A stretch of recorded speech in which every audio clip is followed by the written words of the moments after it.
Apa dan bagaimana yang ada di dalam SMP Negeri 5 Sidoarjo. Nah, di sini Ibu akan menyampaikan sedikit mengenai kurikulum yang ada di SMP 5 ini, yaitu disebut dengan kurikulum 2013. Nah, bagian dari kurikulum 13 itu adalah proses pembelajarannya. Nah, di dalam proses pembelajaran itu kita melalui beberapa tahapan. Yang pertama ada tahapan kegiatan pendahuluan, kemudian ada tahapan kegiatan inti, dan tahapan penutup. Nah, di dalam tahapan-tahapan itu ada beberapa kegiatan yang harus kalian ikuti di kelas, didampingi oleh Bapak Ibu guru pengampu mata pelajaran masing-masing. Di dalam pembelajaran ini kalian akan belajar sebanyak 13 mata pelajaran, di mana setiap minggunya kalian dalam kondisi normal kalian akan menempuh 44 jam pelajaran. Nah, pada saat kondisi pandemi ini kalian setiap minggu hanya menerima 3 pelajaran, dan setiap pelajaran melalui proses-proses yang telah disebutkan tadi. Nah, untuk berikutnya mari kita ikuti tayangan bagaimana penjelasan setiap tahapan kegiatan berikut. Silakan. Anak-anak, kita lanjutkan materi MPLS pada pagi hari ini tentang pengenalan kurikulum 2013. Dalam pembelajaran kita mengenal 3 tahap, yaitu yang pertama disebut dengan kegiatan pendahuluan. Kegiatan pendahuluan di sini terdiri dari yang pertama, mengkondisikan suasana belajar yang menyenangkan. Nah, ini Bapak Ibu guru di SMP 5 ini tidak ada yang menyeramkan anak ya, sehingga suasana belajarnya menyenangkan. Kemudian yang kedua, mendiskusikan kompetensi yang sudah dipelajari dan dikembangkan sebelumnya berkaitan dengan kompetensi yang akan dipelajari dan dikembangkan. Kompetensi ini sebelumnya bisa kalian kenal juga di dalam buku paket, yaitu kompetensi dasar yang akan dicapai dalam pembelajaran. Kemudian yang tahap yang ketiga yaitu menyampaikan garis besar cakupan materi dan kegiatan yang akan dilakukan. Yang keempat, menyampaikan lingkup dan teknik penilaian yang akan digunakan. Jadi di awal pembelajaran Bapak Ibu guru mengenalkan kalian teknik penilaian apa yang akan ditempuh. Misalnya ada penilaian harian, ada penilaian tengah semester, ada penilaian akhir semester. Nah, kemudian setelah tahap kegiatan pendahuluan dilalui, maka ada kegiatan inti. Kegiatan inti itu merupakan suatu proses pembelajaran untuk mencapai kompetensi yang diinginkan atau sudah ditentukan dari awal. Nah, di sini kegiatan inti ini merupakan proses pembelajaran untuk mencapai kompetensi yang dilakukan secara interaktif, inspiratif, menyenangkan, menantang, memotivasi peserta didik untuk berpartisipasi aktif, serta memberikan ruang lingkup yang cukup bagi prakarsa, kreativitas, dan kemandirian sesuai dengan bakat, minat, dan perkembangan fisik, serta psikologis peserta didik. Dalam kegiatan inti ini menggunakan pendekatan saintifik yang disesuaikan dengan karakteristik mata pelajaran dan peserta masing-masing. Nah, di dalam kegiatan inti ini guru akan memfasilitasi kalian sebagai peserta didik untuk proses mengamati, menanya, mengumpulkan informasi atau mencoba, kemudian menalar dan mengkomunikasikan. Dalam setiap kegiatan guru harus memperhatikan perkembangan sikap peserta didik pada kompetensi dasar KI 1, yaitu kompetensi sikap spiritual ya. Kemudian ada KI 2 yaitu penilaian sikap sosial. Antara lain yaitu berupa mensyukuri karunia Tuhan ya, dengan mengawali pembelajaran dengan berdoa ya, atau setiap langkah kita diawali dengan bismillah. Kemudian jujur, anak-anak tidak boleh mencontek, kemudian harus betul-betul mengerjakan tugasnya sendiri ya, tidak memplagiat atau menyalin dari pekerjaan temannya menjadi tugasnya untuk mengumpulkan tugasnya. Kemudian teliti ya, teliti. Kemudian kerjasama. Nah, ini kerjasama itu dilakukan pada saat kita belajar berkelompok. Kita harus bisa bekerja sama dengan anggota kelompok yang lain, tidak boleh egois. Kemudian toleransi. Nah, ini juga kita terapkan pada pembelajaran berkelompok. Disiplin. Disiplin ini banyak hal, disiplin waktu, ya, disiplin mengerjakan tugas, tidak boleh molor-molor. Kemudian disiplin cara mengerjakannya harus sistematis, ya. Juga termasuk disiplin berpenampilan atau berpakaian. Kemudian taat aturan. Nah, taat aturan mulai kalian dari masuk pintu gerbang SMP 5, maka kalian sudah harus mematuhi aturan yang ada. Kemudian menghargai pendapat orang lain. Ya. Nah, ini dilakukan juga pada saat kita pembelajaran berkelompok atau berdiskusi dengan teman yang lain. Kita harus dapat menghargai pendapat teman yang lain. Kemudian kegiatan yang ketiga yaitu kegiatan penutup. rangkaian kegiatan penutup yaitu yang pertama merangkum atau menyimpulkan pelajaran yang sudah dipelajari. Ini dilakukan oleh guru dan siswa. Kemudian yang kedua melakukan refleksi. Apa refleksi itu? Kembali ke pembelajaran awal kegiatan yang sudah dilakukan. Apa kekurangannya dan kelebihannya. Kemudian memberikan umpan balik terhadap proses hasil pembelajaran. Umpan balik di sini adalah untuk menguji apakah kalian memahami pembelajaran yang sudah dilakukan. Kemudian juga melakukan penilaian. Di sini melakukan penilaian bisa Bapak Ibu guru memberikan beberapa soal, kalian kerjakan, kemudian dinilai. Nah, di situ bisa diketahui sejauh mana kalian memahami materi yang sudah dipelajari. Rangkaian yang lain yaitu merencanakan kegiatan tindak lanjut dalam pembelajaran remedi. Jadi nilai yang masih belum memenuhi KKM dilakukan remedi supaya nilainya bisa mencapai KKM. Kemudian juga ada kegiatan pengayaan.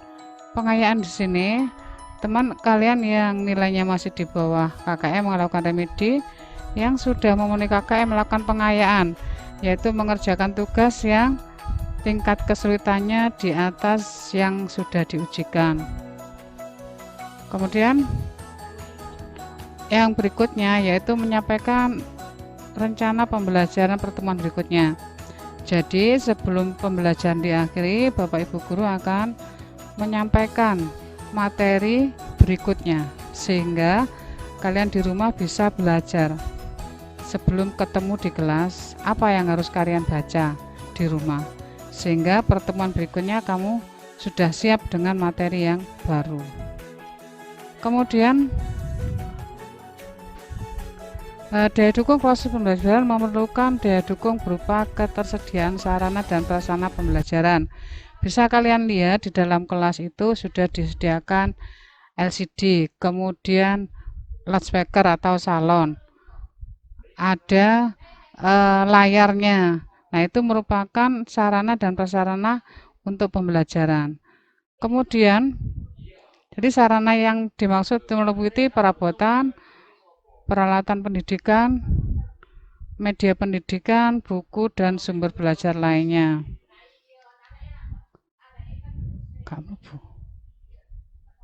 Ya. Nah, untuk kepentingan itu, kalian bisa berhubungan dengan tata usaha jika memerlukan LCD yang mobile, tentunya dengan tata cara yang ada di tata usaha. Kalian harus mengisi buku peminjaman, kemudian mengembalikan lagi juga laporan. Semua fasilitas sudah disediakan oleh sekolah. Kemudian tahap berikutnya dalam kurikulum 2013 ada penilaian. Penilaian dilakukan dan merupakan terdiri dari 3 macam, yaitu penilaian sikap dan perilaku, kemudian sikap pengetahuan, dan sikap keterampilan. Nah, anak-anak, dari awal kalian masuk, penilaian sikap dan perilaku sudah mulai dilaksanakan.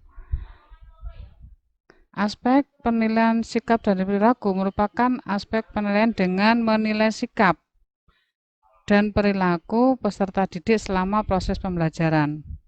Aspek penilaian ini dinilai oleh guru dalam jurnal harian, teman sejawat, dan sebuah lembaran nilai, dan diambil oleh diri masing-masing siswa. Jadi nanti anak-anak yang mempunyai sikap atau perilaku baik atau lebih maka mendapatkan poin. Salah satunya misalkan menemukan sesuatu atau uang dan dikembalikan atau disampaikan ke Bapak Ibu guru, maka kalian akan mendapat poin dalam sikap.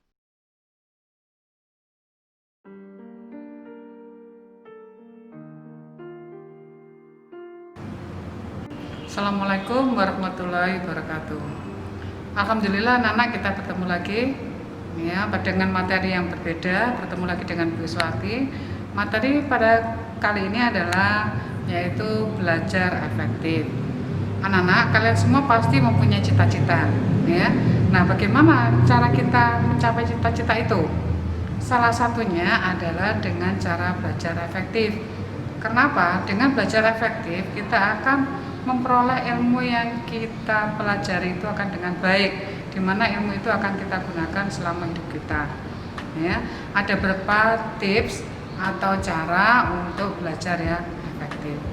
Nah, di sini kalian dalam belajar efektif itu didasari dari karakter, ya. Kemudian kita harus bersosial, kemudian pembiasaan kita dari diri kita, kemauan kita, bagaimana kita bisa mencapai cita-cita kita itu dengan dimulai dari awal, yaitu dari belajar yang efektif. Sehingga dengan belajar efektif itu kita akan memperoleh pelajaran atau materi atau ilmu yang disampaikan Bapak Ibu guru kita serap dengan baik, kemudian kita aplikasikan atau kita terapkan dalam kehidupan sehari-hari, dan akhirnya kita dapat mencapai apa yang kita inginkan. Jangka pendeknya cita-cita kalian adalah memperoleh nilai rapot yang bagus. Nah, untuk berikutnya bagaimana? Untuk berikutnya adalah kalian bisa mewujudkan apa yang menjadi keinginan kalian. Ada yang mungkin berkeinginan menjadi dokter, ada yang jadi insinyur, ada yang mau jadi guru, ya, menggantikan Bapak Ibu guru SMP 5 dan sebagainya. Nah, bagaimana belajar yang efektif itu? Nah, ikuti materi berikut ini dalam bentuk slide. Anak-anak, kita lanjutkan pembahasan kita tentang materi cara belajar efektif. Apa sih sebenarnya belajar efektif itu?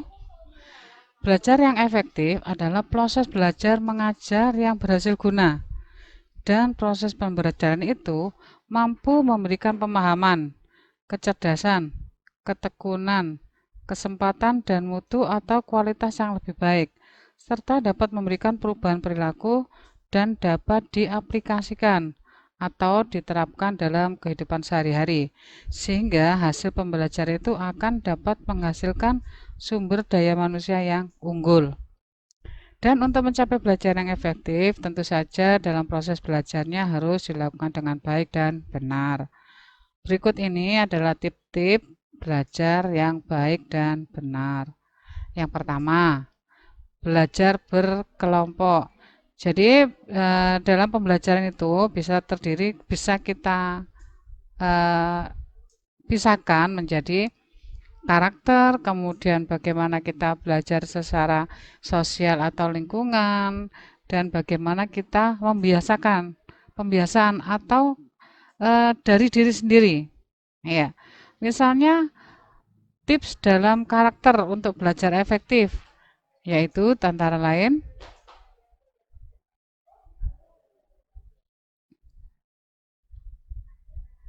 ya, berdoa. Nah, setiap akan memulai belajar kita harus berdoa, ya. Seperti juga halnya melakukan kegiatan yang lain, harus selalu kita awali dengan bacaan basmalah, ya. Jangan lupa banyak-banyak berdoa, karena setiap hal selain dari nilai rezekinya, hal itu tersebut membuat kita lebih fokus ketika belajar dan dapat membuat pikiran kita lebih tenang. Jadi diawali dengan berdoa. Kemudian karakter berikutnya yang harus kalian lakukan dalam belajar adalah serius dan tekun. Ya. Ketika belajar di kelas, dengarkan dan catat apa yang guru jelaskan. Catat yang penting karena bisa saja hal tersebut tidak ada di buku dan akan keluar pada saat ulangan atau ujian. Ketika waktu luang, baca kembali catatan yang telah dibuat tadi dan hafalkan sambil dimengerti, dipahami, tidak hanya dihafalkan.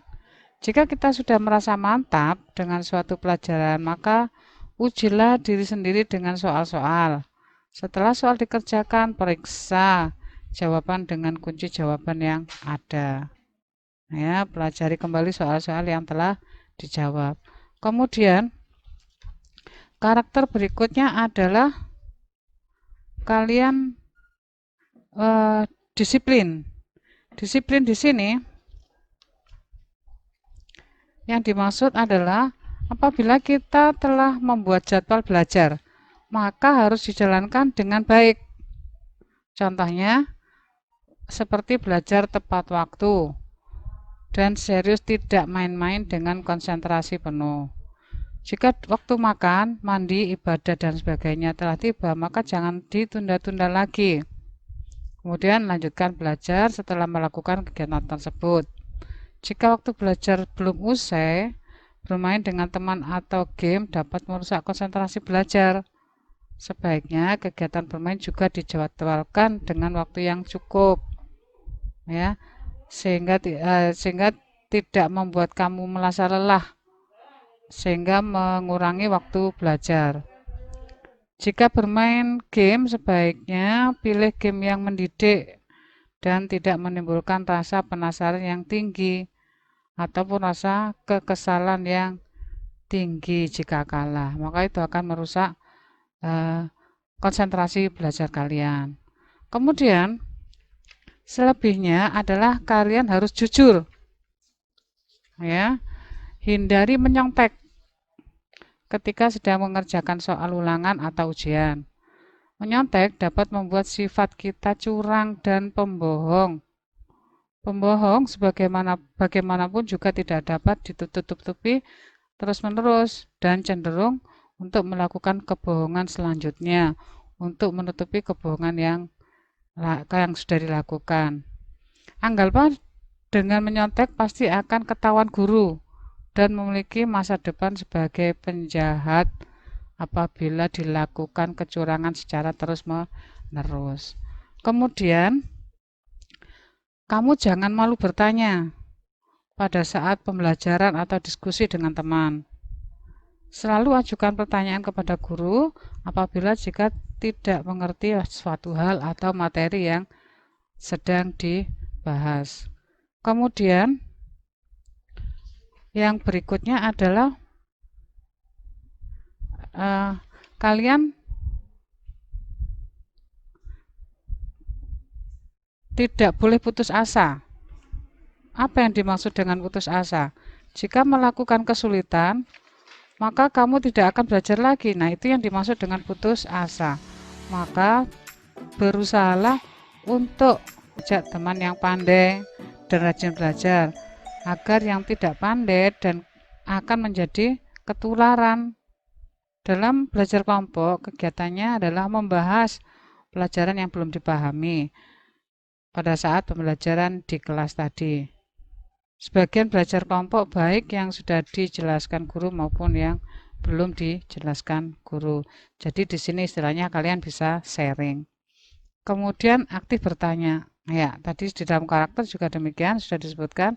Kalian harus aktif bertanya dalam berdiskusi sehingga apa yang menjadi tujuan kamu belajar tadi dapat tercapai. Kemudian, nah, untuk tips kepembiasaan atau pribadi, nah kamu biasakan mempunyai catatan kecil atau merangkum, ya, bagian-bagian penting dari pelajaran tadi yang sudah kalian terima, kalian catat di kertas atau buku kecil yang dapat dibawa kemana-mana, sehingga bisa dibaca dimanapun kita berada. Namun catatan tersebut jangan dijadikan media mencontek, karena dapat merugikan diri kita sendiri, ya. Kemudian planning, apa itu planning? Planning itu kita membuat rencana belajar. Jadi kita harus merencanakan belajar.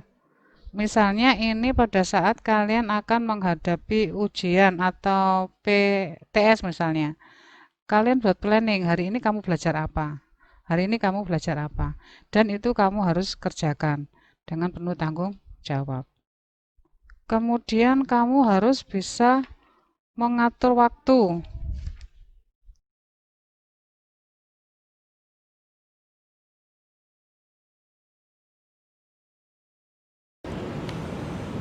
Assalamualaikum warahmatullahi wabarakatuh. Saya ucapkan selamat bagi peserta didik baru SMP Negeri 5 Sidoarjo. Kamu telah diterima di SMP 5. Semoga keinginan kamu akan terwujud di SMP 5. Selanjutnya, anakku sekalian, peserta didik baru SMP Negeri 5 Sidoarjo, bahwa kamu memasuki masa MPLS atau masa pengenalan lingkungan sekolah, di mana semua peserta didik SMP Negeri 5 Sidoarjo harus memahami kondisi sekolah yang kamu akan tempat tinggal di sini. Nah, pada hari ini, detik ini, materi MPLS-nya atau materi pengenalan lingkungan sekolah adalah pada materi pembinaan mental atau karakter manusia. Sekalian, sudah saya siapkan materi dalam bentuk file yang nantinya kamu bisa membaca, kamu mengamati, kamu baca, kamu mengerti, sehingga kamu bisa memahami apa itu pembinaan mental spiritual bagi peserta didik SMP Negeri 5 Sidoarjo. Kenapa materi ini disampaikan? Agar peserta didik menjadi anak yang baik, berkarakter, berakhlak mulia sesuai dengan harapan sekolah atau misi sekolah SMP Negeri 5 Sidoarjo, bahwa semua peserta didik SMP Negeri 5 Sidoarjo harus memiliki karakter yang mulia atau berakhlak yang mulia. Demikian sebagai pembukaan. Selanjutnya, sekali lagi kamu amati, kamu pelajari materi yang ada di PowerPoint yang akan kami sampaikan berikut. Terima kasih. Assalamualaikum warahmatullahi wabarakatuh.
Halo, Assalamualaikum warahmatullahi wabarakatuh. Selamat datang anak-anakku di SMP Negeri 5 Sidoarjo. Kali ini ketemu dengan saya, Bu Kartika Alundari, sebagai guru bimbingan dan konseling. Materi kita kali ini dalam kegiatan MPLS adalah Stop Bullying. Anak-anak tentunya sudah tidak asing lagi dengan kata-kata bullying. Nah, sebelumnya akan kita bahas mengenai apa itu bullying. Anak-anak bisa mengamati gambar yang ada di layar laptopnya masing-masing.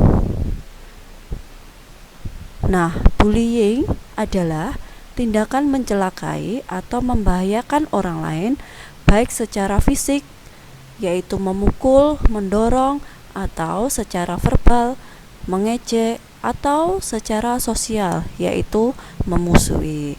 Lanjut, bullying ini memiliki pengaruh yang secara jangka panjang dan jangka pendek terhadap korban bullying. Pengaruh jangka pendek yang ditimbulkan akibat perilaku bullying adalah depresi dan menurunnya minat untuk mengikuti kegiatan sekolah. Sedangkan akibat yang ditimbulkan dalam jangka panjang adalah kecemasan akan mendapat perlakuan yang tidak menyenangkan dari teman-teman sebayanya. Berikutnya akan kita bahas mengenai jenis dan bentuk bullying. A. Bullying secara verbal. Anak-anak bisa mengamati gambar yang ada di layar. Nah, bullying verbal adalah bullying yang paling sering dan mudah dilakukan. Bullying ini biasanya menjadi awal dari perilaku bullying yang lainnya, serta dapat menjadi langkah pertama menuju pada kekerasan yang lebih lanjut. Contoh bullying verbal yaitu memanggil nama teman dengan julukan atau dengan nama orang tuanya, terus mencela, kemudian memberikan fitnah kepada teman, kemudian mengkritik teman secara kejam, atau penghinaan kepada teman secara verbal. Nah, ini yang sering terjadi di kalangan siswa. Selanjutnya adalah bullying fisik. Bullying ini tampak dan mudah untuk diidentifikasi. Kenapa? Karena kelihatan sekali apabila terjadi bullying secara fisik. Contohnya, memukul, menendang, menampar, mencekik, menggigit, meludahi, merusak serta menghancurkan barang-barang milik anak yang tertindas dan lain sebagainya. Ibu lanjut. Kemudian ada cyberbullying. Nah, ini juga sudah marak terjadi di kalangan siswa. Tindakan menyakiti orang lain dengan sarana media elektronik. Contoh, kalian membuat status di media sosial dengan tujuan menyindir temannya. Kemudian ketika bermain game online kalah, kalian juga memaki-maki musuh dalam game online tersebut. Kemudian menampilkan foto jelek seseorang. Oke, kita lanjut berikutnya. Apa sih penyebab bullying? Penyebab bullying adalah kebiasaan, ada permasalahan sosial, pengalaman pribadi orang yang membuli. Orang yang membuli merasa lebih kuat dari yang dibuli. Nah, kita amati gambar berikut ini. Kira-kira siapa saja yang terlibat dalam bullying? Apakah saya pernah terlibat dalam bullying tersebut? Saya merasa nggak pernah terlibat bullying. Akan tetapi bisa kita amati dalam gambar berikut ini. Siapa saja yang terlibat dalam bullying? Ya, tentunya yang pertama adalah si pelaku bullying. Kemudian follower, ya, yang ikut melakukan. Ketika temannya membuli, teman-teman satu gengnya ikut membuli. Kemudian C, ada supporter, yaitu mengambil bagian dari bullying, mensupport, atau misalnya terjadi perkelahian, para supporter ini tugasnya adalah memberikan tepuk tangan, justru juga membuat situasi agar lebih tegang. Nah, itu yang dinamakan dengan supporter. Kemudian ada supporter pasif, yaitu tidak memberikan support secara langsung, tetapi diam saja dan melihat bullying itu dilakukan teman, akan tetapi tidak menolong dan membiarkannya saja. Yang E, penonton yang tidak terlibat ternyata juga termasuk dalam siapa saja yang terlibat bullying. Kemudian F, pembela pasif, tidak menyukai bullying tetapi tidak tahu cara menolong. Kemudian G, pembela, tidak menyukai bullying dan berusaha menolong korban. Nah, itu tadi lingkaran ini adalah siapa saja yang terlibat dalam bullying. Ibu lanjutkan.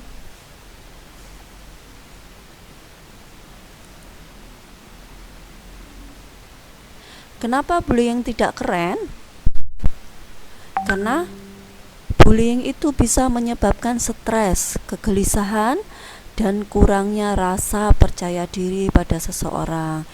Kalau orang sering dibully, maka percaya dirinya akan hilang, anak-anakku sekalian. Maka kita hindari membuli, ya. Kemudian bullying bisa menurunkan prestasi belajar dan membuat anak takut sekolah. Ini sudah terbukti, beberapa penelitian mengatakan bahwa anak takut sekolah ternyata kasusnya adalah dia dibully di kelas atau di sekolahannya. Kemudian bullying bahkan bisa mengakibatkan cedera pada tubuh dan bisa mengakibatkan bunuh diri. Cedera pada tubuh apabila terjadi bullying bentuk fisik, dan bisa mengakibatkan bunuh diri apabila bullying tersebut tidak segera dihentikan, percaya diri hilang, rasa takut itu muncul, maka bisa mengakibatkan orang yang selalu dibully sampai dengan bunuh diri. Bullying sangat kejam. Bersikap baiklah pada sesama, sebarkan hal-hal positif dalam dirimu. Bagaimana sih cara mencegah dan melawan bullying? Untuk mencegah agar tidak menjadi korban tindakan bullying, antara lain yang dapat kita lakukan adalah 1. Hindari membawa atau memakai barang-barang mahal atau uang yang berlebihan. 2. Jangan sendirian, terutama di tempat sepi. Ini saya tekankan kepada anak-anak, apabila nanti sudah masuk sekolah, jangan suka menyendiri, karena seorang remaja usia SMP itu sifatnya adalah happy, senang, dan selalu bercanda dengan teman-temannya. Maka jangan suka menyendiri, itu akan mudah untuk menjadi korban bullying. Saya lanjutkan. Berikutnya adalah hindari cari gara-gara dengan pelaku bullying. Kalau ada temanmu yang suka membuli, dijauhi saja, oke? Kemudian jangan berada di dekat dengan orang yang suka melakukan tindakan bullying atau berada di sekitar mereka. Kenali dan perhatikan pelaku bullying. Jangan ikut-ikutan melakukan tindakan bullying dalam bentuk apapun itu. Oke. Sedangkan untuk melawan pelaku bullying, kita dapat mengambil sikap sebagai berikut. Jadilah orang yang percaya diri dan tunjukkan ketahanan diri bahwa kita tidak mau mengganggu dan diganggu. Kemudian bersikap tenang saat ada yang mengganggu. Jangan biarkan emosi terpancing. Jika melihat ada teman yang menjadi korban, maka tolonglah korban dan laporkanlah. Kemudian lakukan perlawanan diikuti dengan berteriak, lari, dan tindakan apapun sambil mencari pertolongan. Kemudian catatlah tempat, orang-orang yang terlibat, dan jenis gangguan yang mereka lakukan. Laporkan kepada orang tua, guru, BK, atau pihak yang berwajib. Itu harus kalian lakukan ketika melihat adanya kejadian bullying di sekolah nantinya. Anak-anakku, cukup sekian materi bullying pada hari ini. Kita akan selalu menjaga pertemanan, persahabatan, karena di usia remaja ini kalian adalah usia sedang mencari jati diri. Jadi jangan sampai jati diri itu terisi oleh hal-hal yang negatif. Cari teman yang betul baik, cari teman yang bisa memotivasi kalian untuk menjadi lebih baik, dan cari teman yang memiliki usaha atau motivasi belajar yang gigih. Insya Allah kalau lingkungan kalian baik, maka kalian akan menjadi anak yang baik pula. Sekian anak-anakku materi ibu pada hari ini. Semoga kalian paham dan bisa mempraktekannya di mana saja. Ibu akhiri, wabillahi taufiq wal hidayah. Wassalamualaikum warahmatullahi wabarakatuh. Terima kasih.